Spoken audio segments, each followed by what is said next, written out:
The secret that makes Joe Rogan so effective is that he takes what many of us are feeling at that moment and says it. Don't you think there's a real issue with what they did? No. You don't think that there's a real issue in editing conversations to give someone an answer that's different than what they really answered? Because this is something that strikes Joe personally. He's dealt with this himself. Now, should I sue you if you ask me some stupid question that I don't like, right? But that's not what happened. This is not just they asked a stupid question that he didn't like. Should I sue you? Yeah, but that's not what he's getting. Well, he is sued. You're mischaracterizing this. That's not even the argument. He is suing CBS for this Kamala Harris interview. So do I think, how many, I cannot tell you the number of stories done about me that were not good stories. Right. That were dishonest stories.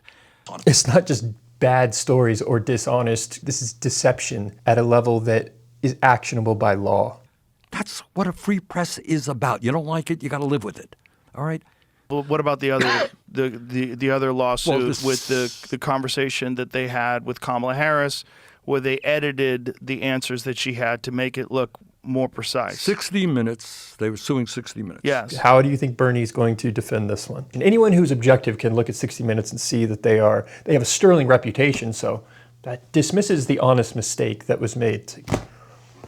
You look at most objective people will say 60 Minutes has a sterling reputation for investigative journalism. Are they wrong? But that's not investigative journalism if you change someone's answers. If you ask her a question and she comes with a rambling answer that doesn't make sense and you edit that out and insert another answer to a different question that seems more cogent. Especially when this is her biggest interview in the run-up to the election, and this will have a real impact. Joe, you're walking down, you're walking down a dangerous path. Why? Why? Actual ramifications occur. Why is it bad to take legal action to prevent that? Suing media has the impact of intimidating media. So now we can't intimidate large corporations, even though we spent the first hour talking about the problems of massive corporations. All right, if somebody sues you, all right, let me finish, all right? Okay. Somebody sues you, why not you? You could be sued tomorrow, right? Because you are doing this. You're too sympathetic to this. Right. And Joe, you did that, and they have a big law firm behind you, and you're going to have to spend zillions of dollars defending yourself. You know what?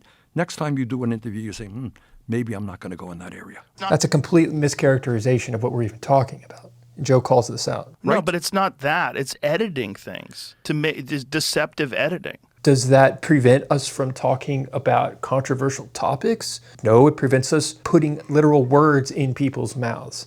Joe, so in deceptive editing, you give people a different perception of who this candidate is than reality. Right, but you got to explain. But that's not objective journalism. I know, but that's campaigning for that person. Right, but would you agree with that? I don't have those details. I don't know that I agree with your analysis of it. I don't know enough. I think so. Bernie doesn't even have the details of this example. He doesn't even know what Joe's talking about, yet he's still defending it. That's universally accepted that that's what they did. Then you got to tell me why he is suing ABC.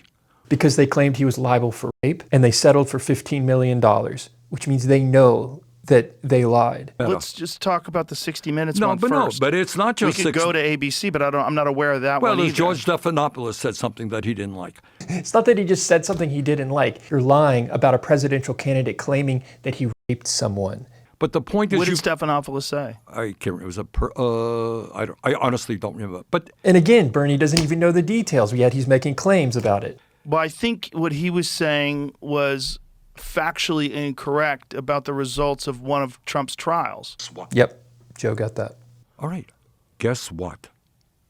If I were to sue everybody who said things that were factually incorrect about me, I'd be suing people zillions of times. There's such a big difference in someone saying something that's just not quite factually correct and saying Bernie Sanders is liable for rape and Bernie Sanders happens to be running for office. But Joe, what you're saying is, look, does media get it wrong sometimes?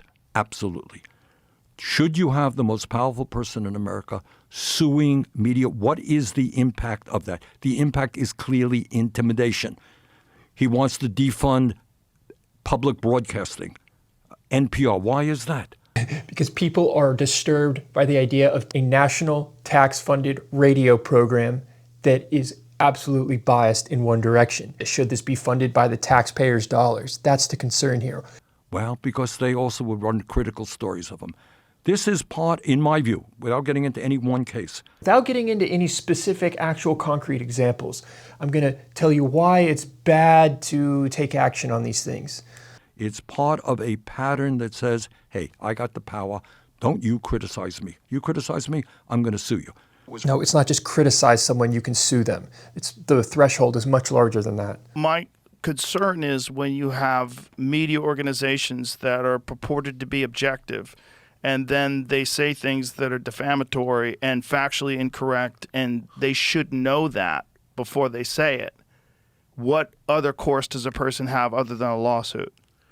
And isn't it important that you shine the light on what is a political bias Then the way where from an organization that you would hope would be objective? Needless to say, I get attacked all the time by right-wing media, right? Every day. Needless to say. Needless to say, all right. I don't sue them.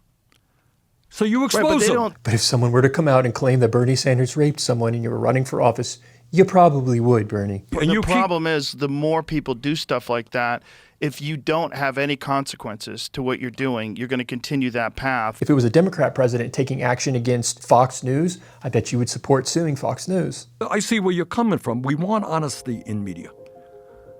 But all I can tell you is that the way to respond to the lies, which take place every day, is to take them on. And how do you take things on if you do not have a court of law in order that allows you to take them on, though? You know, we talked about the Constitution.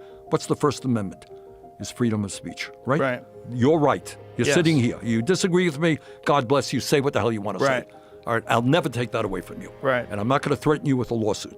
We only have freedom of speech because we have the parameters that we know when we do cross a line with the law, rather than an organization policing when that line is crossed. But if you start suing, hey, Joe Rogan said this, no, Joe Rogan has this, we found out about Joe Rogan, I'm going to sue Joe Rogan for $100 million. Joe may not talk about those issues in the future, okay? That's what I'm saying, Joe. No, I agree with you. And listen, I'm not a fan of lawsuits either, which is why I never sued CNN. Freedom of speech does not mean freedom from consequence. I would even argue that the consequence is what allows freedom of speech to exist. CNN lied about me over and over and over again. They said I was taking horse dewormer, and they altered the color of my face on television to make me look green. I could testify, yay, Green. I didn't sue them. I'm not a fan of, my response to them was just speak out. So I just worry. But I also agree that CBS shouldn't be altering a presidential candidate's interview. I agree too. I mean, I don't know enough about it, so I'm not going to say what isn't. Okay. All I know is that 60 Minutes is a well-respected program. Do they make mistakes? But that's not a mistake. All right, I don't know enough about it, so I can't. I understand. At this point, Bernie pretty much just gives up, and he's like, I should probably get on my airplane. I should get a plane and get out of here. You probably should.